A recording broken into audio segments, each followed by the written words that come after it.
to wow. Kuhn Chevy Buick GMC and Tyson's Corner. When you're talking cars, you're talking Kuhn's. Good morning, America. Explosive allegations. News this morning that the FBI shared unsubstantiated reports with Donald Trump that he was personally compromised by the Russians, claims he was filmed during a visit to Moscow. Russia denies it this morning, and the president-elect lashes out, calling it fake news, a political witch hunt. His senior advisor, Kellyanne Conway, joins us live as Trump faces his first press conference since the election this morning. Flooding disaster, a major winter storm slamming the West, forcing high water rescues and mandatory evacuations overnight. As snow piles up, this avalanche spilling into a California home and cars spinning out on icy roads in the Midwest. ABC News exclusive. Charlie Sheen like you've never seen him before. One-on-one, a year after his HIV diagnosis. How do you feel? How it's changed his life and what he has to say about that bizarre behavior. I am on a drug. It's called Charlie Sheen. It's fun to kind of watch sometimes, but also just a little bit cringeable. What he's revealing this morning. Sorry. Only on GMA. Saying goodbye. President Obama delivering his final address to the nation as president, thanking the country for his 8 years in office. You made me a better president, and you made me a better man. Warning about the forces that have the potential to drive us apart, but hopeful about America's future. Yes, we can. Yes, we did. Yes, we can. The emotional farewell. Live in Times Square, this is GMA with Robin Roberts, George Stephanopoulos, and Michael Strahan. And we do say good morning, America, on this Wednesday morning. And President Obama delivering that emotional speech in his adopted hometown of Chicago last night. Very different kind of farewell address. You saw him in front of that crowd of 20,000 people, but he did end, as he came onto the national stage, emotional moment there. That's when he was talking about Michelle Obama, even got Malia to tear up, but the theme was hope. That's what first drove him onto the national stage. And he's leaving the same way he came in, a lot of grace and a lot of dignity. So. Yeah, but the transition of power does continue. It does. President-elect Trump preparing for his first press conference as president-elect today. There's the Trump Tower right here in New York City, expected around 11 a.m. This morning. We're going to carry that live, and we're going to talk to Kellyanne Conway in just a moment. She's live right here in our studio. But first, let's get to that breaking news. ABC News confirming Donald Trump was briefed by U.S. intelligence officials about unconfirmed claims he was targeted in a Russian effort to personally compromise him. This morning, Russia and Trump are firing back. ABC's chief investigative correspondent Brian Ross is here, has all the details for us. Good morning, Brian.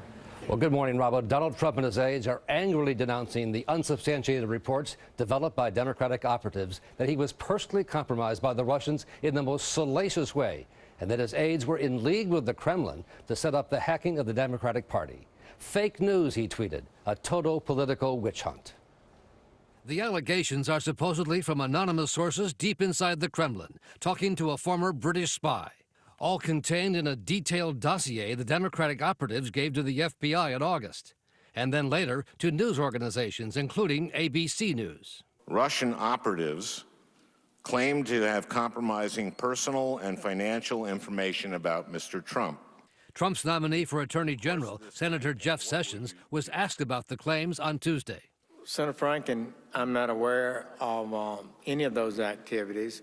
Among the claims being challenged this morning, that Trump lawyer Michael Cohen was part of an ongoing secret liaison relationship between the New York tycoon's campaign and the Russian leadership, and met with them in Prague in August 2016. Cohen denied the allegations, telling ABC News, "I've never been in Prague in my life." Other allegations from the Democratic researchers revolve around Trump's travel to Moscow for a Miss Universe contest in 2013. And whether the Russians filmed him with prostitutes to be able to blackmail him if they so wished. The dossier provides no backup evidence, but the claims are hard to ignore. This makes some claims that need to be investigated. There's no question.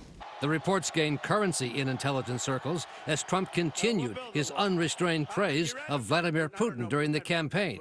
I respect Putin. He's a strong leader. And his ongoing defense of Russia over the hacking of the Democrats. I don't think anybody knows it was Russia that broke into the DNC. Trump was told about the allegations last week in the classified briefing he received from the heads of American spy agencies and the FBI. Senator John McCain actually handed over a copy of the allegations to FBI Director Jim Comey last month. Allegations officials say are just too explosive to ignore. If true, they are a grave national security issue. If false, one of the great political smears of all time, Robin. And Russia is already weighing in. This morning, the Kremlin says it's nonsense. They called it pulp fiction. Of course, they also denied hacking the Democratic Party. That's true, Brian. Thank you. George? Okay, let's talk about this more now with Donald Trump's senior advisor, Kellyanne Conway. Welcome back. Hi, George. We just heard Brian say that the officials did tell Mr. Trump about this last week. Did he have any questions about it? Well, first of all, that cannot be verified. That's a classified briefing, and we should all be increasingly concerned that we have, quote, intelligence officials divulging information in unsourced, unnamed fashion to the rest of us. And frankly, I think this is a very big moment for the media. Are we actually going to continue to cover fake news and uncorroborated, unsubstantiated reports, as was just said, well, in the event that it may be true? These were unsubstantiated. But you just did an entire segment on it.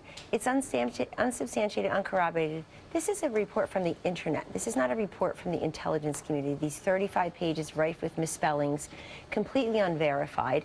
Well, it becomes news, though. I mean, I take your point, but it becomes news if the intelligence officials did indeed present this information to the president. They presented it to President-elect Trump and President Obama as well. George, we don't know that for a very simple reason. Nobody is allowed to talk about what occurs in these intelligence briefings. I mean, just to smear the president-elect of the United States, we now have intelligence officials divulging information that they are sworn not to divulge. We should all be very concerned about that. And I don't even think this is fake news. I think it's just fake. I would take the news word right out of it. So you say it's fake. Is this a categorical denial of everything in the dossier? Are you sure that no one associated with Mr. Trump or your campaign met with Russian officials during the campaign? Well, I certainly did. And I wasn't talking to Moscow. I was talking to people in Macomb County, Michigan. That's how we won.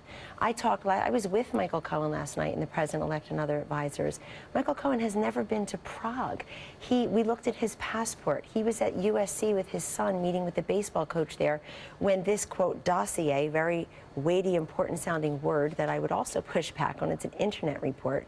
There's a lot of crap in the internet, as we all know.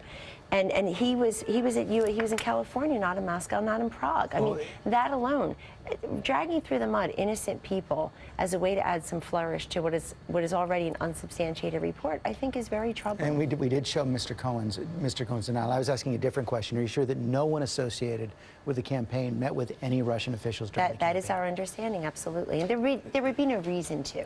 There would be no reason for us to. It's not how we won this campaign.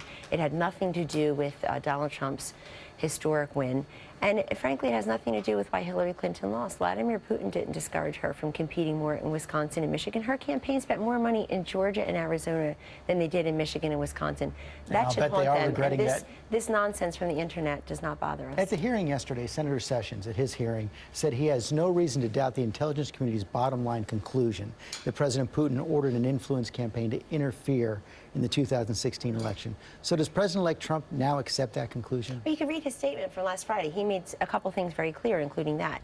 He said... Well, he lumped in China as well. Because they've hacked 21 million records of innocent Americans who had their information through the federal government at the OPM, the Office of Personnel Management. These are 21 million Americans having their personal private information hacked by the Chinese. And I don't remember President Obama doing more than slapping them on the wrist. But does President-elect Trump accept the conclusion that Russia was behind this? He accepts the fact that Russia and China and North Korea and others have tried to hack. But what we also want everybody to know and accept is that there's zero nexus between any alleged attempt to disrupt our democracy and swing the election results and succeeding in doing so. There was no smoking gun, Mr. Clapper. But the way you just answered it, said you lumped in China and others again. I'm just saying, does he accept the conclusion? It's a consensus conclusion that people are hacking all the time. But that Russia was behind this. And that Russia was unsuccessful in their attempt. I think it was also called, they aspired and they attempted to influence our democracy, and they failed. And I'll tell you what, a lot of people in the mainstream media, and maybe not here, but a lot of people in the mainstream media interfered with our election by trying to help Hillary Clinton win, and they too failed. What do you mean by that? Oh my God, George, there was an unprecedented deluge of criticism and rumors and innuendos against Donald Trump. There was an active campaign by many in the media against him in his effort to win the presidency. He overcame that, and I frankly think many in the media helped us because it was an anti-elitist election. You think reporting on Donald Trump was an activity trying to help? Hillary? Yes, I think I think we can evidence that. I'm happy to come up with the evidence that every headline, the race is over. He has no path to victory. He's going to take the House and Senate down with him. We were just ignored. On great days, we were ignored. On most days, we were mocked. And there was an active, really, an ongoing, active effort by many in the mainstream media to help Hillary Clinton win, and they misled their viewers and their readers by telling them that she would. We will watch the press conference today. Thank you. We'll be there. Thanks for coming. Michael? All right, thank you, George. Well, overnight, President Obama giving that emotional farewell address as president in front of his family in that huge crowd in Chicago, and ABC's Tom Yamas was there. Hey, good morning, Tom. Michael, good morning to you. The president breaking tradition, not delivering that farewell address in D.C., but right here in Chicago, the city where he got his start in politics, and of course 8 years ago where our first African-American president had that victory speech after winning the presidential election. The speech last night, powerful, uplifting, and at one point the president getting very emotional. President Obama on his home turf in Chicago, saying goodbye from where it all started for him. This is where I learned that change only happens when ordinary people get involved and they get engaged and they come together to demand it. The president celebrating his victories. If I had told you 8 years ago that America would reverse a Great Recession, take out the mastermind of 9/11, win marriage equality, and secure the right to health insurance for another 20 million of our fellow citizens. If I had told you all that, you might have said our sights were set a little too high. The president seeming to take shots at some of President-elect Trump's policies and positions. If we're unwilling to invest in the children of immigrants just because they don't look like us, we will diminish the prospects of our own children. That's why I reject discrimination against Muslim Americans, who are just as patriotic as we are. And rallying his supporters to fight for change. If you're tired of arguing with strangers on the internet, try talking with one of them in real life. If something needs fixing, then lace up your shoes and do some organizing. The president then moving to the First Lady. You took on a role you didn't ask for, and you made it your own, with grace and with grit and with style and good humor. Wiping away tears while speaking about his family, telling his daughters, "You have become two amazing young women. You are smart and you are beautiful, but more importantly, you are kind and you are thoughtful and you are full of passion." The president ending his remarks with a play on that mantra that helped him get to the White House. Yes, we can. Yes, we did. Yes, we can. Thank you. God bless you. Now, as he was leaving Chicago last night for Washington, his last official trip in Air Force One as Commander-in-Chief, he sent out this tweet. Let's put it up there on the screen. The president tweeting, "Thank you for everything. My last ask is as my first. I'm asking you to believe in the ability to create change and in yours." Now, many of the supporters I spoke to last night saying, guys, this is not the last we've heard from the Obamas. Back to you. All right, and thank you, Tom. And you saw the First Lady, and you saw Malia Obama, and everybody said, "Where's Sasha?" And he talked about his daughter as well. We found out, mystery solved, she was back at the White House studying for a test that she has this morning. Hey, so priorities, man. Being the president's daughter does not get you out of tests. A lot of people were asking that. And we also saw the picture, the family photo that Michelle Obama posted last night. She tweeted last night, just talking about how proud she is of all that they had accomplished as a family together these 8 years, and finishing by, so now "I we love can you, all Barbara." hold Sasha and Malia over our kids, or Sasha over our kids, saying, "See, she stayed home and studied for her test." Let's talk to John Carl a little bit more about this. Right now, there were so many different speeches in one last night for President Obama, but one of the things at the heart of it, we all remember when he came onto the national scene talking about what holds the values that holds all Americans together. Last night, he was warning about what drives Americans apart. Yeah, this was his Obama realist speech, saying that he believes essentially that American democracy, something as fundamental as that, is under assault right now. He's worried about racial divisions, political divisions. He's worried about so much of what was behind this election. He never directly attacks Donald Trump, but it was a pretty profound warning. And George, overwhelmingly, it was the message, I am not going away. He's going to be around here. Yeah, he's been pretty open about the fact that the election results in November have changed his plans going forward about how involved to be. Meanwhile, on the news of the day, we just talked to Kellyanne Conway about these allegations about Donald Trump. You heard what Senator Sessions said yesterday in his hearing about the Russians, and a big hearing today. Rex Tillerson, President-elect Trump's nominee for Secretary of State, will get those exact questions as well. Yeah, and you know, a few weeks ago, I would have said Rex Tillerson is probably the one that will be attacked hardest. This will be a tough hearing, but Tillerson has been telling senators privately that he understands that Russia is a threat, that he will be tough on Russia, despite the fact that as the CEO of ExxonMobil, he had dealings with Russia. He was close to Putin because he was, in effect, a business partner on a lot of projects. But we've seen excerpts of his speech, of his opening remarks, and he talks about how Russia poses a danger and that our allies are right to be alarmed by the fact that Russia is trying to be a resurgent Russia in the region. And boy, so much pent-up demand for questions for President-elect Trump at that press conference today. You know, this was originally supposed to be about his business dealings. This is going to be about a lot more than that. We haven't had a full-blown press conference from Donald Trump since July.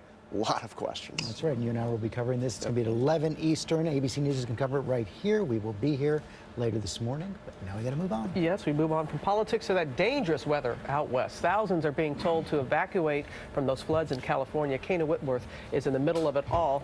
Good morning, Kana. Hey, Robin, good morning. The Russian River is rising again for a second time this week. Already, the floodwaters have impacted 500 homes in the area and prompted evacuations and rescues. It was just yesterday an 83-year-old woman had to be rescued from her home right nearby. Now, this is already the biggest rain event that this area has had in more than a decade, and we have more rain on the way. Now, on top of the rising waters, officials tell me they are very concerned about the high winds in the forecast. They say this ground is saturated, and that could be a problem for the big redwoods in the area. Robin? I hear that. All right. Thank you very much, Kana. We're going to hear from Ginger in just a moment. But first, Amy has the morning's other top stories, starting with that emissions scandal at Volkswagen. That's right. Volkswagen is close to agreeing on a major settlement in that emissions cheating scandal that's been plaguing the company. A $4.3 billion settlement could be approved as soon as today. The company is expected to plead guilty to some criminal charges. Well, a judge today will formally sentence Dylan Roof to death for the Charleston church massacre.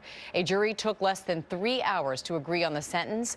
The self-proclaimed white supremacist becomes the first person sentenced to die for a federal hate crime.